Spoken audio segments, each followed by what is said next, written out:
Bonjour à tous, bienvenue pour ce test. Bosch nous a envoyé le perforateur GBH18V45C qu'on va comparer à son grand frère le GBH845DV, modèle filaire. Le premier est bien sûr le modèle sans fil qui sera alimenté par une batterie Bosch Procore 8 Ah. Voilà, on va faire le test sur une mèche de coup de 45 mm, donc la capacité maximum des deux perforateurs.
Voilà les 4 trous faits par chaque perforateur avec les épaisseurs qu'on a pu mesurer comme sur chaque, parce que bon, la dalle elle a quand même des différences d'épaisseur.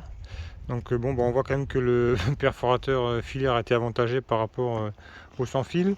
Ce qu'on peut voir aussi, du coup j'ai cru qu'il y avait une batterie qui était déchargée, parce que quand j'ai appuyé sur le bouton elle était à une barre, et là en fait je me suis aperçu qu'elle avait quand même surchauffé parce qu'elle est bouillante, et là quand elle refroidit, elle a repris 3 barres alors que je l'ai pas rechargé, hein. Donc c'est vraiment qu'elle avait dû bien chauffer, parce que là ça fait un petit moment, puis elle est encore bien chaude. Et l'autre qui a très peu servi, elle a juste fini un trou, elle est déjà chaude aussi, donc ça lui retire quand même pas mal dessus. Là c'est des 8, hein, des 8 qui étaient chargés à bloc. Du coup pour des gros trucs comme ça, ça serait quand même le minimum. Bosch il préconise le 12, je pense qu'effectivement il faut être sur du 8 pour des petits diamètres, ou alors voilà, sinon il faut partir sur la grosse batterie de 12, donc moi j'en ai pas, mais bon. Sinon on peut voir que du coup les deux trous où les systèmes de débrayage étaient mis en route là, hein, on voit qu'il y a l'armature en ferraille qui était là, c'est ça qui les faisait un peu bloquer, qui bloquait un peu les mèches. Et puis en plus comme elle est un peu usée, peut-être il y a des taillants qui sont manquants, donc du coup ça elle se tire un peu moins bien quoi la mèche. Donc là il y en a une là, puis du coup elle était au-dessus aussi, hein. Au-dessus c'était ça qui l'a bloqué.